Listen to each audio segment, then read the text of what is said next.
అంటే అర్జున్కి గీత దెయ్యం అన్న విషయం తెలియదన్నమాట. అంజలి కూడా అర్జున్కి చెప్పకుండా మంచి పనే చేసింది. గీత ఇంకెన్ని ఎత్తులు వేస్తుందో కనుక్కుంటాను. ఏదైనా తేడా చేయాలి, అప్పుడు ఆడపిల్లని కూడా చూడను. Control yourself Arjun. Geetha కాస్త వేరుందని నీకు కూడా తెలుసు కదా. వెర్రి కాదంకుల్, పిచ్చి, పొగరు, అహంకారం అన్నీ ఉన్నాయి. పోనీలే పాపం అని జాలిపడి 2 ముద్దలు పెడితే మా జీవితాలకే ఎసరు పెడుతుంది. I hate her. Cool Arjun, గీతకు నేను నచ్చ చెప్తాను. అర్థం చేసుకోకపోతే పోలీసు వాళ్ళ నేను ట్రీట్ చేస్తాను. బాబాయ్ అడిగినా ఎవరు అడిగినా గీతకైతే గుడ్ బై చెప్పాలని డిసైడ్ అయ్యాను. అర్జున్, అంజలిని నన్ను దూరం చెయ్యాలని చూస్తే అమ్మనైనా దూరం పెడతాను. నాకు ఈ అమ్మాయి ఒక లెక్క కాదు.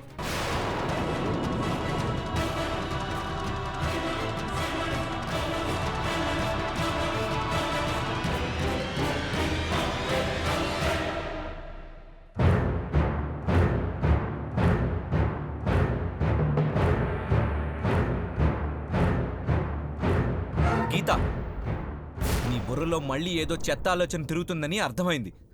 ఊరికే అంటే తప్పు అన్నట్టుంది. నేనేదో కుట్ర పన్నుతున్నట్టు అలా మాట్లాడుతున్నావేంటి అర్జున్? అంత అమాయకురాల్లాగా నటించుకో. అమ్మా నాన్న లేరన్న సానుభూతి కూడా పోయింది నాకు. అన్నం పెట్టే చోట అన్యాయం చెయ్యాలని చూస్తే ఘోరంగా దెబ్బతింటావు గీత. ఇప్పటికైనా మారి మనిషి అనిపించుకో. నలుగురితో సఖ్యంగా ఉండడం నేర్చుకో. ఇప్పుడు ఏమైందని అర్జున్ నా మీద అంతలా కోపడుతున్నావు? నేను నిన్ను పెళ్లి చేసుకోవాలని అంజలి మనసును పాడు చేసింది నువ్వు కాదా? టైంకి నువ్వు కళ్యాణ మండపానికి రానందుకే నాకు అంజలికి పెళ్లి చేశారు.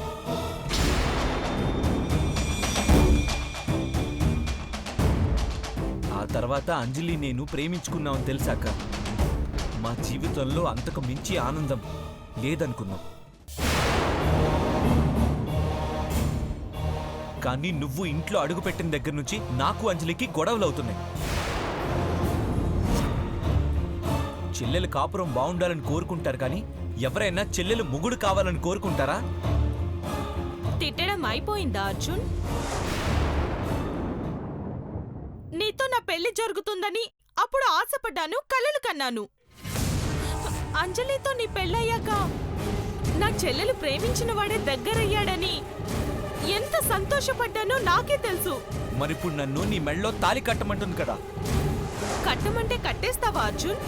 అలాగైతే కట్టేయ్, నాకు పెళ్ళైనట్టుంటుంది. ఏం మాట్లాడుతున్నావు? షడప్. మరి లేకపోతే ఏంటి? తను ఈ మధ్య పిచ్చి పిచ్చి చేష్టలు చేస్తుందని అందరికీ తెలిసిందే కదా. తన మాటలన్నీ పిచ్చి మాటలని అనుకోవచ్చు కదా. అయితే ఇందులో నీ బలవంతం గాని నీ దురుద్దేశం గాని ఏమీ లేవా? ఏ దిక్కు లేకపోతే అక్క మొగడే దిక్కు అంటారు. ఇక్కడ అక్కకి పెళ్లి కాలేదు, చెల్లెలికయింది. ఇప్పుడు నాకు వేరే సంబంధమే రాదనుకోవాలా? నీలాంటి వాడు దొరకడు అనుకోవాలా? ఎందుకు దొరకరు? నాకన్నా మంచివాళ్ళు ఎంతో మంది ఉంటారు. నేనే నీ పెళ్లి జరిపిస్తానని నీకు చెప్పాను కదా గీత. చెప్పాక కూడా నేను అలా ఎందుకంటాను చెప్పు? అయితే తప్పంతా అంజలిలోనే ఉందంటావు. ఇప్పుడే వెళ్ళి కడిగేస్తా.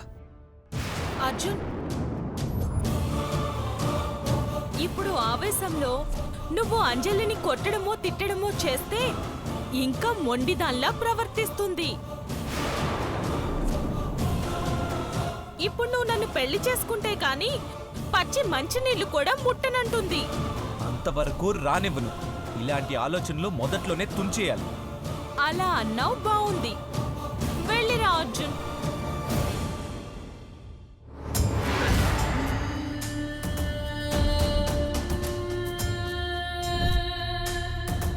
మొదట్లోనే నన్ను ఇంట్లోకి రానివ్వకపోతే ఈ గొడవలు ఉండేవి కావు అర్జున్. ఇప్పుడు నువ్వు వెళ్ళి అంజలిని అడగాలని ఇలా అబద్ధం చెప్పాను. రేపు నువ్వే నన్ను పెళ్లి చేసుకుంటే తప్పేంటి అని అంజలిని అడిగే పరిస్థితి తీసుకొస్తాను.